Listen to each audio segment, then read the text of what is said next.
வணக்கம். இணைந்திருப்பது இலங்கையின் முதற்தர செய்தி வழங்குகிற நியூஸ் ஃபர்ஸ்டின் மதிய நேர பிரதான செய்தி அறிக்கையுடன் கொழும்பில் அமைந்துள்ள நியூஸ் ஃபர்ஸ்டின் பிரதான கலையகத்திலிருந்து உங்களை சந்திக்கும் நான் ஜூடின் சிந்துஜன்.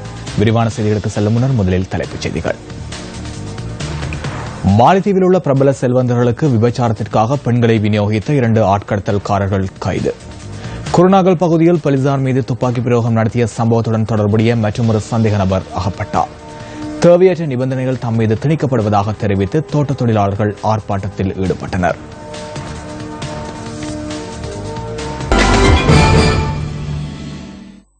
செய்திகள் முதலில் உள்நாட்டுச் செய்தி.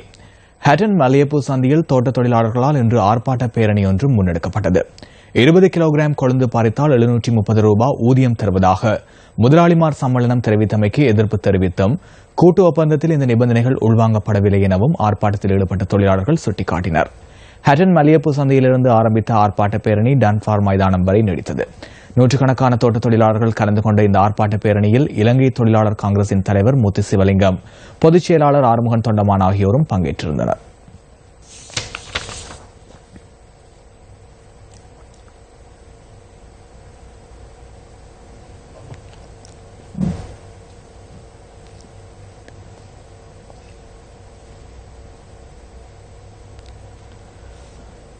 மாலத்தீவில் உள்ள பிரபல செல்வந்தர்களுக்கு விபச்சாரத்திற்காக பெண்களை விநியோகித்த 2 சந்தேக நபர்கள் கைது செய்யப்பட்டுள்ளனர்.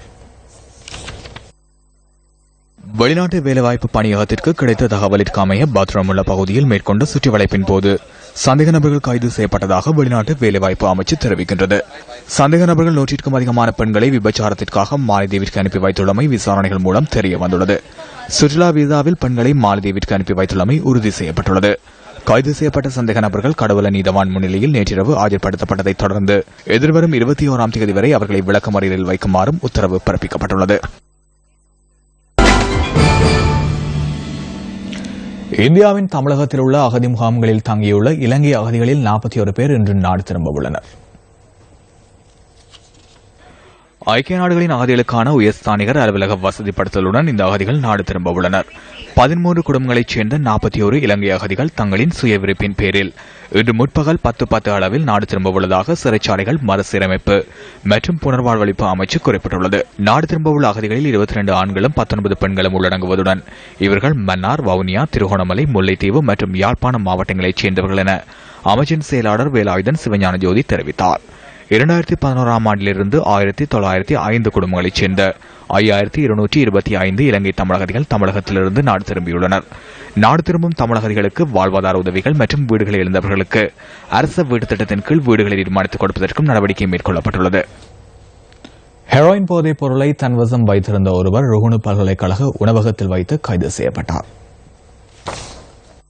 மாத்தறை போலீசாருக்கு கிடைத்த ரகசிய தகவலின் பிரகாரம் இந்த நபர் கைது செய்யப்பட்டுள்ளார். மாத்தறை பகுதியைச் சேர்ந்த 36 வயதான ஒருவரே போதைப் பொருளை தம்பசம் வைத்திருந்த குற்றச்சாட்டின் பேரில் கைது செய்யப்பட்டுள்ளதாக நியூஸ் ஃபர்ஸ்டின் பிராந்திய செய்தியாளர் குறிப்பிட்டார். கைது செய்யப்பட்டவரின் சகோதரர் உணவகத்தை நடத்தி வருபவர் எனவும் கைது செய்யப்பட்டவர் உணவகத்தில் பணிபுரிந்து வருவதாகவும் போலீசார் தெரிவித்துள்ளனர். கைது செய்யப்பட்டவர் இன்று நீதிமன்றத்தில் ஆஜர்படுத்தப்படவுள்ளதுடன் போலீசார் சம்பவம் தொடர்பிலான மேலதிக விசாரணைகளை முன்னெடுத்து வருகின்றனர்.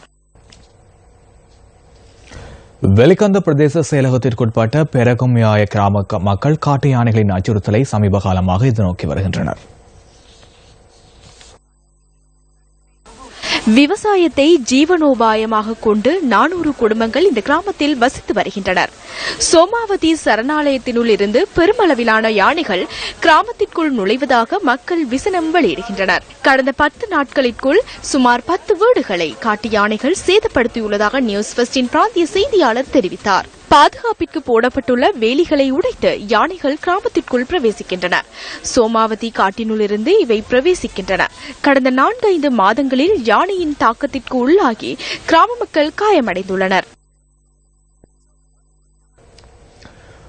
மக்கள் சக்தி தேசத்தை கட்டியெழுப்பும் திட்டத்தின் மற்றொரு செயற்திட்டம் இன்று மக்களிடம் கையளிக்கப்பட்டது.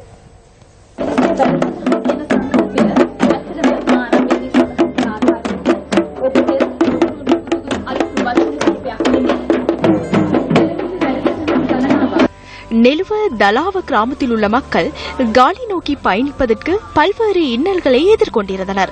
மக்கள் சக்தி 100 நாட்கள் திட்டத்தினூடாக இந்த மக்களின் போக்குவரத்தை இலகுபடுத்த ஒரு மாதத்திற்கு முன்னர் பாலம் நிர்மாணிப்பதற்கான அடிக்கல் நாட்டப்பட்டது.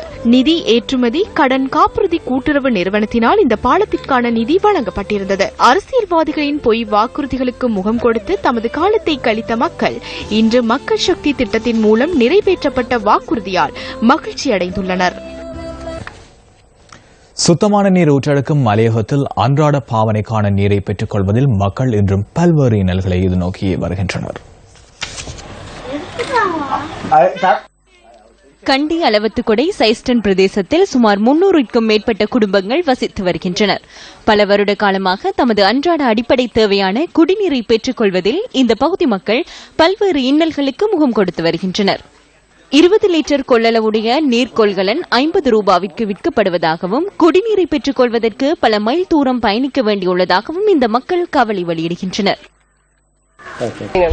எங்களுக்கு 500 ரூபா கொடுத்து ஒரு கேனு தூக்கிட்டு வராது. நாங்களாம் வயசு போனவங்க இருக்கோம். ரெண்டாவது ஒரு நாளைக்கு 500 ரூபா சம்பளம் எடுக்கிறோம். எடுத்ததில் தண்ணிக்கு தான் போகுது, 1000 ரூபா கிட்ட போகுது. நாங்கள் எங்கேருந்து கொடுக்கறது தண்ணி கொண்டாடுறோன்னா 1000 ரூபா போகுது. ஏன்னு கேட்டால் அங்கே போய் பிடிக்கிறதுக்கு ஒரு கேனுக்கு 50 ரூபா கேட்குறாங்க. இப்போ அந்த வீல் கூலி கூடனால ஒரு நாளைக்கு 500 வருது. நாங்கள் இந்த ஊரில் இருக்கிறோம். இருந்தாலும் எங்களுக்கு மழை பெய்கிற காலத்துக்கு மட்டும்தான் தண்ணியை நம்பி வாழலாம். மற்றபடி எந்த கிணறுகள் கூட மழை இல்லாத காலத்தில் வற்றி போகுது. குடிநீர் மாத்திரமின்றி குளிப்பதற்கான நீரை பெற்றுக் கொள்வதற்கு 4 தொடக்கம் 5 கிலோமீட்டர் தூரம் வரை இந்த மக்கள் பயணிக்கின்றனர்.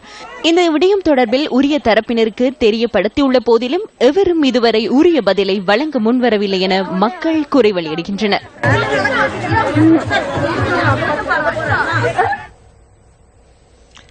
எதிர்காலத்தில் போதியளவு மழை வீழ்ச்சி கிடைக்காத பட்சத்தில் வறட்சி நிலவக்கூடிய சாத்தியக்கூறுகள் உள்ளதாக வளிமண்டலவியல் திணைக்களம் எதிர்வு கூறியுள்ளது.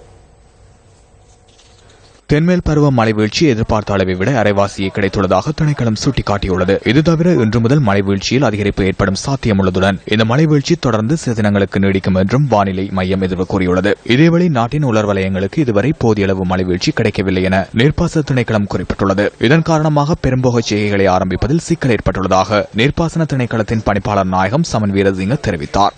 மின்சார உற்பத்தி மேற்கொள்ளப்படும் நீர்த்தேக்கங்களின் நீர்மட்டம் தொடர்ந்தும் தேவையான மட்டத்தை விட குறைவாகவே உள்ளது என மின்சக்தி மற்றும் புதுப்பித்தல் சக்தி அமைச்சின் ஊடக பேச்சாளர் சுலக்ஷன ஜெயவர்தன கூறியுள்ளார்.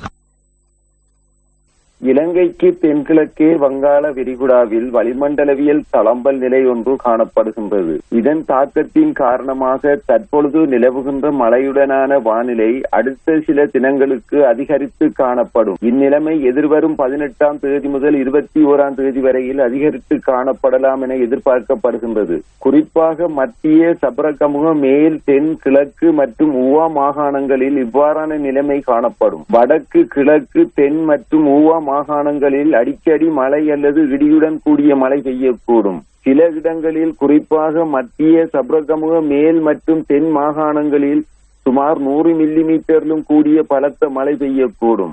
இம்மாகாணங்களின் சில இடங்களில் காலை வேளையில் பனிமூட்டம் காணப்படும். கடல் பிராந்தியங்களை பொறுத்தவரையில் காங்கேசன்துறை தொடக்கம் திருகோணமலை பொத்திவில் ஊடாக காலி வரையான கடல் பிராந்தியங்களில் அடிக்கடி மழை அல்லது இடியுடன் கூடிய மழை பெய்யக்கூடும். இப்பிராந்தியங்களில் பலத்த மழை பெய்யக்கூடும் என எதிர்பார்க்கப்படுகின்றது. ஏனைய கடல் பிராந்தியங்களின் பல இடங்களில் மழை அல்லது இடியுடன் கூடிய மழை பெய்யக்கூடும். காற்று மணித்தியாலத்துக்கு 20 முதல் 40 கிலோமீட்டர் வேகத்தில் வடகிழக்கு திசையிலிருந்து வீசும்.